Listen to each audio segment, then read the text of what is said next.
And so we come to the end of the Old Testament part of this series, although not if you're Roman Catholic or Orthodox or Coptic or Ethiopian or Armenian, maybe Episcopalian, because I'm going to do another video, somewhat optional, but another video on the intertestamental period and the literature of the intertestamental period. But we are finishing the Protestant Old Testament with this video with what are sometimes called the Poetic Books. I took a course in college, a Bible course on the Poetic Books. These are, of course, part of the writings. So we've said that the Jewish Bible is divided into the Law, Genesis, Exodus, Leviticus, Numbers, Deuteronomy, Pentateuch, Torah. The Prophets, which includes the former prophets, Joshua, Judges, Samuel, Kings, and the latter prophets, Isaiah, Jeremiah, Ezekiel, and the 12. And then the writings are kind of the rest, which includes Daniel, which could be, I suppose, used as an argument for a later date for Daniel, but also books like Ruth, Lamentations. There's actually a part of the Hebrew Bible called the Megalot, the 5 scrolls, which include Ruth, Lamentations, Esther, Song of Solomon, and Ecclesiastes, which we're going to do some of those in this video. Also, Ezra, Nehemiah, Chronicles are in the writings, and the poetic books, Job, Psalms, Proverbs, and so forth. Well, the writings. I'm going to start with the book of Job. The book of Job is a wonderful book, a sad book, of course. Some have suggested, again, like Esther, like Jonah, some have suggested it's a bit of a novella. The truth of Job is there one way or the other. The setting of Job seems patriarchal. In other words, Job seems like he's not a Jew or an Israelite. He seems like he may go back to the Abraham, Isaac, and Jacob period, maybe. And so there are some who've argued that the book of Job is the oldest book in the Old Testament. You do hear that from time to time. I personally think that, again, paradigm shifts. When a book is written and what the book's about don't have anything to do with each other necessarily. I can write a book about Abraham. I can write a book about Job. There's a play by Archibald MacLeish called J.B. that's about Job, and it was written in the 20th century. So the fact that the setting of Job seems somewhat patriarchal is not an argument that it was written in the patriarchal period necessarily. In fact, I've argued that the framing of Job with Satan in chapters 1 and 2 suggests that its current form is post-exilic, that the Job as we know it was probably written after Israel had been in captivity. By the way, I did double check on the origins of Zoroastrianism, and it does seem that Zoroastrianism was alive and well during the Persian period of Israel. So the idea that God, and again, this doesn't have to be a problematic thing. God may have used the Persians to help turn on the light with regard to Satan for Israel. And I've mentioned this before, that Satan is not explicitly mentioned in any writing that is clearly pre-exilic. So although Genesis is pre-exilic, perhaps, I'm very happy with saying that Genesis is pre-exilic, the serpent is not identified as Satan. And in fact, it's not until the life of Adam and Eve in the 1st century BC that we have the first evidence of the serpent being identified as Satan.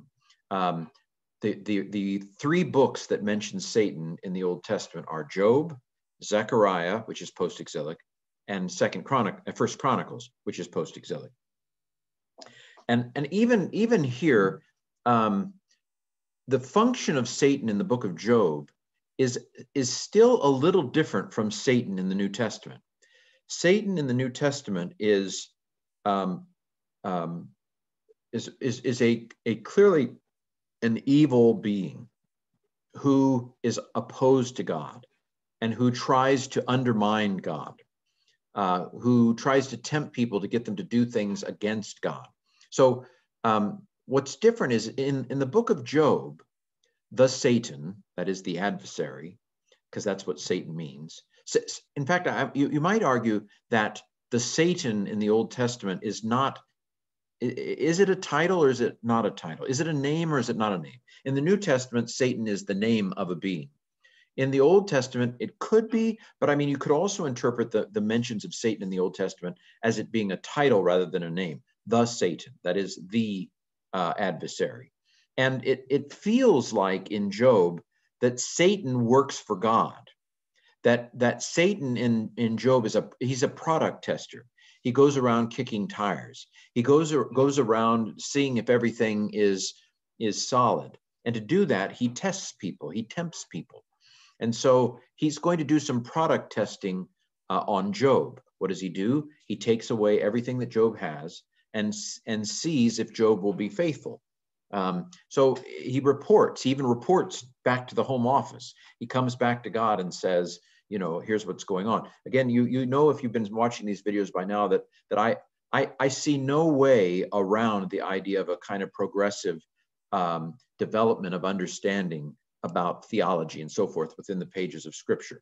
To me, you can only assume that there isn't a progress of development of understanding in Scripture if you don't read it in context. That is, if you rip the words out of their historical background and you don't listen to them for what their most likely meaning is, because there are two ways to approach these. There's two ways to approach any evidence. You can approach the evidence trying to make it fit within the perspective you started with, or you can approach the evidence with an open mind where you're willing to change your point of view if the evidence would so indicate. And to me, it's the second approach that's actually interested in truth. The first approach often talks about truth. In fact, the first approach often fights, is rather, can be violent even about truth. But it's what its tribe thinks, what its group thinks. It approaches the evidence saying, how can I make the evidence fit into my preconceived understanding? Whereas the second approach says, I have a certain understanding, but let me see what the evidence seems to say. And it enters into a dialogue and a circle of what's called a hermeneutical circle. You listen to the text, you modify your perspective as necessary. Then you come back to the text, you modify it as necessary, back and forth between yourself and the text. Now, nobody is objective. And so it's not that none of us are Spock. Spock doesn't exist. We all bring our presumptions, and presuppositions are good, right? Because you can have presuppositions that shut down your ability to listen to the text, such as if a person doesn't believe that miracles are possible, then they're obviously not going to interpret the Bible to have miracles. And so their presuppositions limit them from listening to the text. And so this hermeneutical circle is what we do if we're really interested in the truth. There's an expression, fidens quaerens intellectum, faith-seeking understanding. We don't just throw out our faith and say, well, I'm going to start from scratch. That would be silly. We start with the faith we have, and then we enter this dialogue with the evidence, and we allow the evidence to modify where we started from. And of course, if we really have faith, then we're not going to be afraid that the evidence is going to completely dismantle things and so forth. So I don't see any way personally, after many years and after faith crises, I've had faith crises over these things and struggled with a lot of these things. Probably if you're resisting some of these ideas, I was you. So it's not that I just threw things out, the old traditions. I didn't throw traditions out because I like throwing traditions out. I was kicking and screaming with some of these things into modifying some of my thoughts on. But again, you are welcome, very much encouraged to follow this path, pray about it, talk to people you respect, and make up come to your own understanding. The faith that you have with God is between you and God, as Romans 14 says. And so, but it does seem to me that I believe that the New Testament gives us a fuller understanding of Satan than these passages necessarily do. Again, I'm not objecting to anything necessarily in these Old Testament passages on Satan, but it seems to me that the New Testament gives us the kind of fully cooked understanding of many, many of these things, with Jesus as the last word. Okay, so Satan, as we all know, Satan comes to God and says, well, I've been doing some product testing, gives his report, and God kind of rubs it in. God says, have you considered my servant Job? He's a pretty good guy, isn't he? And Satan's like, well, of course he's a good guy. You treat him too nice. Let me take away all of his children. Let me take away all of his property, and then he'll curse you. And God says, all right, go ahead. Let's see how it goes. And so Satan takes away his children. Satan takes away his stuff. And then next report, Satan comes to God, and God says, have you considered my servant Job? He's a pretty good guy, isn't he? And Satan says, well, that's because you've given him his health. Let me take his health away. And then Satan takes away his health. But Job never curses God in that. His wife tries to get him to curse. Why don't you curse God and get it over with? And here we have, for a long time, I thought, what a horrible person. This wife is basically saying, I want you to go to hell. So curse God and die and go to hell. I mean, that's the way I took what she's saying here. But as we'll see in the next slide, in my opinion, the book of Job doesn't yet understand that there is life after death. The book of Job is operating with that understanding of a lot of the Old Testament, that death is kind of the end of personal, meaningful existence. And so this changed my perspective on Job's wife, that she's basically being merciful in her own misguided way. She's saying, why don't you curse God? He'll fry you and it'll all be over. And it's kind of like, let's put you out of your suffering. It's like death by suicide, kind of rush God and he'll kill you, which is, I'm sorry, I'm being rather light on very, very serious things. But his wife is not as bad as I think. She's misguided. She's wrong. He doesn't listen to her, which is not should not be taken as a model for marriage. It's not always that way. A lot of times it's the man who's being silly and the wife has talks sense into him. Again, she's basically saying, curse God, he'll fry you and it'll be over. There are some comforters. Have you ever heard of the expression Job's comforters? Eliphaz, Bildad, Zophar, with friends like this, who needs enemies? And then a late addition named Elihu at the end of Job. They come and they basically say, what have you done? Okay, we know you've done something. And Job says, I haven't done anything. I've offered my sacrifices. I've done exactly what I'm supposed to do. I'm right with God. And they're like, denial's not just a river in Egypt. What did you do? You did something. But Job sticks to his guns. He says, no, I am blameless. I have not done anything. Although he does complain, he says, God doesn't like me. He says, God has it in for me. God obviously is upset with me. And God comes in at the end of Job and basically says, you don't know what you're talking about, Job. And of course, this is very fascinating. Job never finds out about the wager with Satan. In terms of the book of Job itself, Job never finds out, which I think there's a lesson there. And that is that we simply don't know. It's above our pay grade.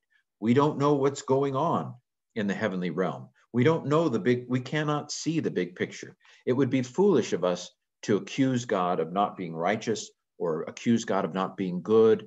The whole problem of suffering, the whole problem of evil is a problem of our limitation. And I think in the end, when we get to heaven, we'll realize that it's foolish, or it's foolish for us to question the goodness of God. But Job does say, I know that my Redeemer lives, and that in the end he will stand on the earth. After my skin has been destroyed, yet in my flesh I will see God. Now, a lot of people take this as a belief in resurrection. And I know it sure sounds like that.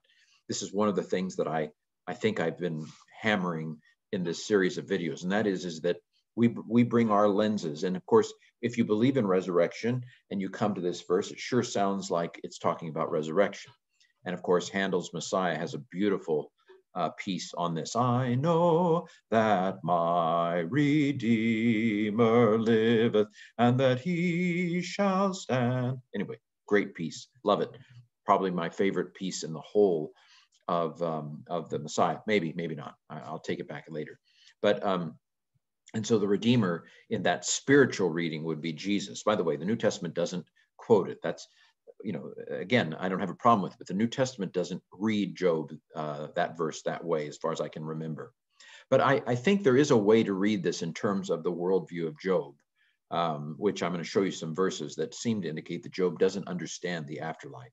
That what he's saying is God's going to restore my flesh while in this life. He's talking about this life, that I know that God is going to come and he's going to restore me. Job believes it. Job believes it. Now, God does come, like I said, and say, you don't know what you're talking about. You speak of things that you can't understand. Did you pluck Leviathan? Can you pluck Leviathan out of the sea with a fish hook? Leviathan. I almost showed you a psalm that mentions God fighting dragons or monsters.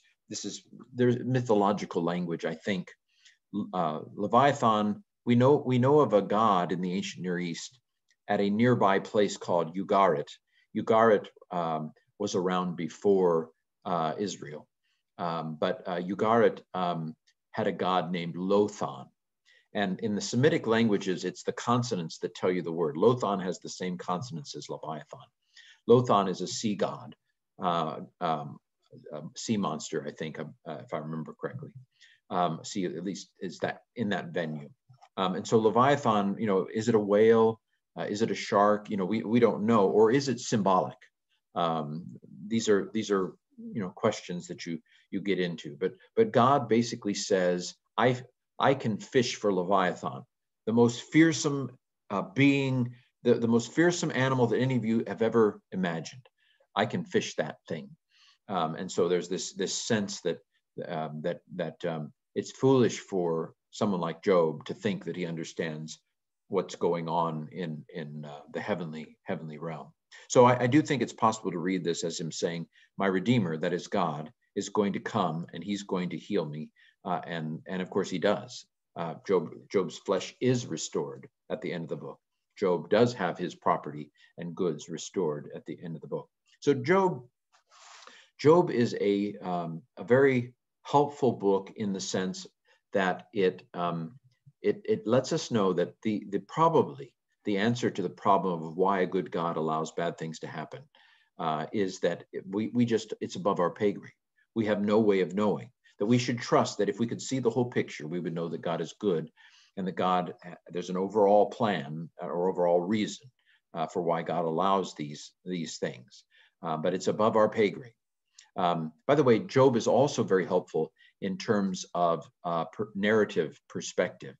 When God appears on the scene or when God speaks in any book of the Bible, that is what's called the evaluative point of view of that text.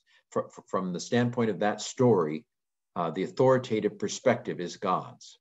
And so all of the perspectives in the book of Job, except for God's, are slightly off. So the perspective of Eliphaz and Bildad and Zophar and Job's wife, it's an unreliable perspective. It's an unreliable point of view.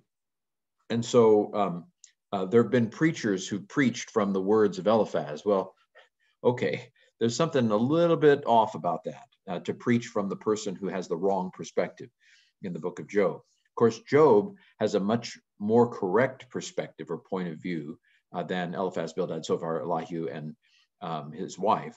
But even Job's perspective is not quite right because Job thinks that God has it in for him. God's perspective is the authoritative perspective or the evaluative point of view in the book of Job. Now, having said that, we also need to consider that Job is just one book in the flow of revelation within an overall whole counsel of God. And so you have to remember, or do you, this is part of this idea of progressive or development of understanding, that the understanding of God in Job may not be quite as finished as the understanding of God, say, in the New Testament. And so this is part of reading, not only reading the story within the Bible, but realizing that the books of the Bible are in a story of history of God walking with his people. The story of salvation, or the history of salvation, or salvation history, it's sometimes called. In German, Heilsgeschichte. But anyway, that's not important right now. This concept of progressive revelation, development of understanding, I just introduced another term that I sometimes use, the flow of revelation. So, for example, with regard to the afterlife, there is a flow of revelation within Scripture. I would argue, you do not have to agree with this. So here's some verses from various parts of the Old Testament. Psalm 30, where the psalmist says, what benefit is there in letting me die?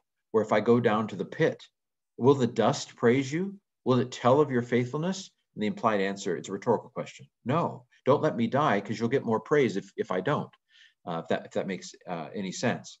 And here's Job again. As the cloud fades and vanishes, so those who go down to Sheol do not come up. They return no more to their houses, nor do their places know them anymore. In fact, Job even says, will a man rise up? I forget exactly where, but there's another verse in Job. If a man dies, will he rise again? The answer is no. And so Job doesn't understand yet that there is a personal, meaningful afterlife. And verses like this in Job 7 is why I don't think that we should take 19 in the kind of afterlife sense or resurrection sense, because there are other passages in Job that seem to fit much more this context of the poetic books, that even in the post-exile, it was not yet clear that there is a resurrection, let alone a resurrection, but not even a meaningful personal afterlife. And this isn't the only psalm. I think Psalm 6 also has a verse that says very, very similar things. By the way, Sheol is the realm of the dead. It would not be correct, in my opinion, to translate either of these as hell. There is a word in the New Testament, Gehenna, which refers to the fiery hell. But the Old Testament has no concept of a fiery hell, as far as I can tell. But the Sheol is the realm of all the dead, the good, the bad, and the ugly, everybody. And it is translated into Greek as Hades. And so in the New Testament, where it says the gates of Hades will not prevail against the church, it means the gates of death will not prevail against the church. But Sheol is not a place of reward and punishment.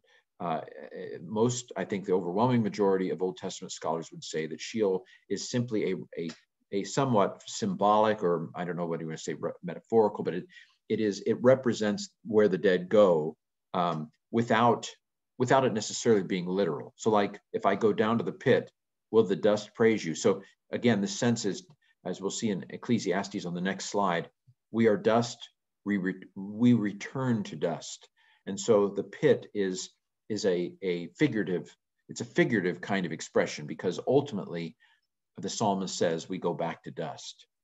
This is not talking about our soul going somewhere, literally, probably. It's a figure, it's a metaphor. The lights have not come on yet with regard to the afterlife in this part of the Old Testament. And of course, the book of Ecclesiastes is the most striking with regard to this. The fate of humans and the fate of animals is the same. As one dies, so dies the other. They all have the same breath. And by the way, this is the word for spirit, ruach. They all have remember, God takes the dust and breathes into it, and Adam becomes a living being, a living soul. That's Genesis 2:7. So breath is spirit. They all have the same. By the way, I was always puzzled in high school about the fact that the Egyptians thought that you were closest to death when you sneezed. But now I understand it, because if the breath is what makes you alive, then when you sneeze, it's your breath trying to get away. You better not let your breath get away, or you might die. So that Egyptian understanding makes sense now. But they all have the same breath. Humans have no advantage over the animals, for all is hevel, all is vanity, all is trivial, all is light, all is a vapor. All go to the one place. All are from dust, and all turn to dust again. Who knows whether our breath goes upward and the breath of animals goes downward to the earth? So this is questioning whether our breath even goes back to God, which would not, it's not, and again, I don't think in context is talking about eternal life. I think that would be anachronistic to read it that way. By the way, this supports this idea that the fact that Adam is made of the dust in Genesis 2 suggests that Adam was not created immortal in Genesis, but that it was the tree of life that would make Adam and Eve immortal.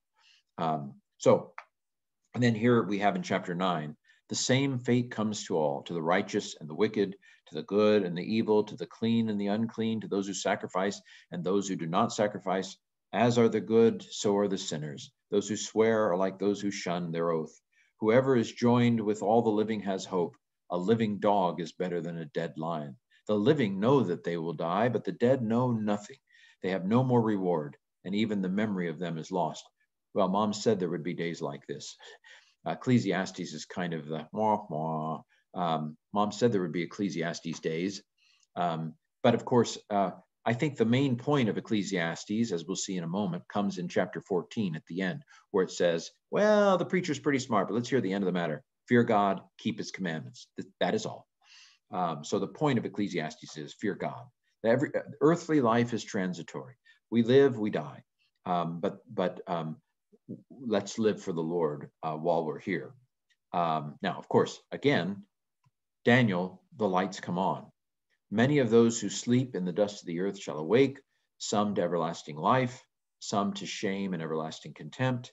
Those who are wise will shine like the brightness of the sky, and those who lead many to righteousness will shine like the stars forever and ever. So this is the one passage in the Old Testament that pretty much everybody agrees points to a meaningful, personal life beyond death. And not only that, but resurrection. And of course, the New Testament makes, again, here's another instance where the New Testament makes everything very, very clear, because it is very clear in the New Testament that there is a resurrection of both the righteous and the wicked, and that we will all stand before the judgment seat of Christ, and that there is a heaven to gain. And well, of course, when we get to Revelation, we'll find out that the heaven comes down to earth. So it's a new earth that will be on in eternity, according to Revelation, I would say. But there is eternal life, very clearly. Gospel of John. The New Testament doesn't fully understand this. It's not fully cooked yet, I would argue. Daniel is the first really solid insight into the resurrection. But again, feel free to disagree and to test the spirits to see if they are of God. But the writings, more than any part of the Old Testament, are very unclear on whether there's personal life after death. New Testament makes all things clear. Well, let me just mention some of these books. I've already talked a little bit about Ecclesiastes. One of the main themes of Ecclesiastes is that everything here on earth, and I think that's important, that when we add heaven, it all changes. But if we were to cut off our knowledge of God, if we were to say what is true about the world if there is no God, if we take God out of the picture, if we take life after death out of the picture, if we take resurrection out of the picture, if we take that whole spiritual dimension out of the picture, what would we conclude? Well, we'd conclude that everything is trivial, vanity of vanities. All is vanity, says the teacher. According to tradition, the teacher is Solomon. So we have ample examples of what's called nihilism.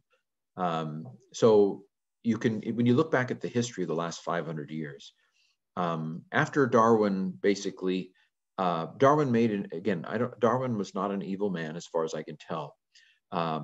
But Darwin's theory gave permission to some people to throw God out the window, and some did, of course. And so we have someone like Friedrich Nietzsche, who died in 1900, German philosopher, who basically says there is no right or wrong. And so right and wrong is what you can convince other people is right and wrong. And so this created a kind of what we call nihilism. Nihilism is a sense that nothing has any meaning, that there's no purpose in life, that it's all, that I'm just roadkill waiting to happen. The existentialists in the 1950s would say, well, you don't have to look at it glasses half empty. You can come up with any meaning you want, but that really hasn't stuck very, very well.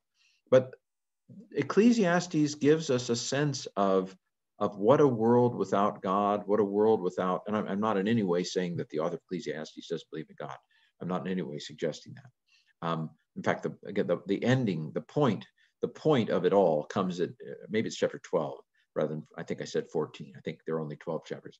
Chapter 12 says, fear God, keep his commandments. That is all. That's the whole thing right there. But Ecclesiastes kind of is a pessimistic sense in some respects of what our situation is like sometimes down here. There's some great stuff. For everything there's a season. In everything turn, turn. There is a season, turn, turn. This is a kind of cyclical view of history, which would have been very prevalent in the ancient world, a sense that history is just one unending cycle of the same thing over and over again. The seasons change, the seasons change, seasons change, the seasons change. Christianity has a linear view of history, that history is headed somewhere, and that history will be brought to its climax when Christ returns to earth, and so forth. As I mentioned, lack of a knowledge of the afterlife. Great verse 12, remember your Creator in the days of your youth. Don't wait till you're old to think about God. And then, as I said, fear God, keep his commandments. That is all. So you read Ecclesiastes when you need to vent, when you feel like it's not working the way it should. But the bottom line is fear God and keep his commandments. Song of Solomon, love poetry. For years, people were a little squeamish about Song of Solomon, and they allegorized it. They made it, oh no, it's really about Christ and the church. It's not really about sex. It's really about, Christ and the church, like Ephesians. Well, I don't have a problem with spiritualizing it, but it probably was love poetry. In fact, Jews in the Middle Ages you weren't allowed to read Song of Solomon until you were advanced. The beginning student of the Old Testament was not allowed to read Song of Solomon. But anyways, love poetry, and there is a verse in Song of Solomon. My favorite verse in Song of Solomon is about foxes. It says, "Catch me the foxes, the little foxes that spoil the vine." I take this as a parable of how if you don't pay attention to the details, the devil's in the details. If you don't pay attention to the details, they'll spoil the vine, especially the little foxes. So you better keep track of those little foxes. So I allegorize it too. Finally, Proverbs. The book of Proverbs gives a lot of kind of one sentence, 2-sentence wisdom. Fear of God is the beginning of wisdom, for example, is a verse in Proverbs. Proverbs are not absolutes and they're not promises. I think the best illustration of this is a couple verses right after each other, one of which says, don't answer a fool according to his folly. And then the very next verse says, answer a fool according to his folly. Obviously, these say the opposite, so they can't both be entirely true. Proverbs capture a picture of the truth. A stitch in time saves 9. A bird in hand is worth 2 in the bush. The nature of these sorts of proverbs is to give a snapshot of the truth. It's not in every circumstance. So there's a proverb that says, if you train up a child in the way he should go, when he or she is old, they will not depart from it. Is this a promise? Is this an absolute? And no, if your child ends up a bad person, you've messed up. It's not a promise. It's not a without exceptions. It captures a general truth that if you train your children well, probably in most circumstances, they're going to grow up to be virtuous people too. But it's not a promise. It's not an absolute. It's a general truth. It's a proverb. That's what a proverb is. There is some Egyptian wisdom material that is incorporated. Again, all truth is God's truth. So there's no problem with God.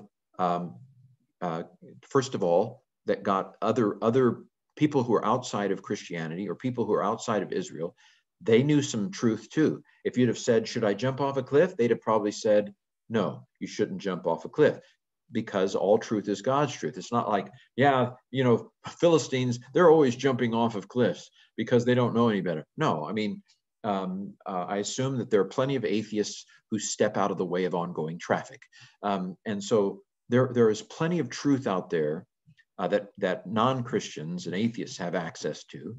And so there is no problem with God taking Egyptian wisdom and, to the extent that it is wisdom, incorporating it into the book of Proverbs. There's no problem with that whatsoever, because all truth is God's truth. I know some people get troubled by that sort of thing. Well, so much more that could be said. I'm sorry. There's the godly woman in Proverbs 31. There's wisdom that is right there. There's a lovely picture. I think it's in Proverbs 9. When God was creating the world, I was there next to him like a master craftsman, where wisdom is helping God in creation, things like that. Lots of great stuff in the book of Proverbs. But we have a limited amount of time to get through the whole Bible. And with that, we have finished the Protestant Old Testament. So our next video will bridge the gap between the Old and New Testament as we look at the intertestamental period. So stay tuned. We're about to begin the New Testament.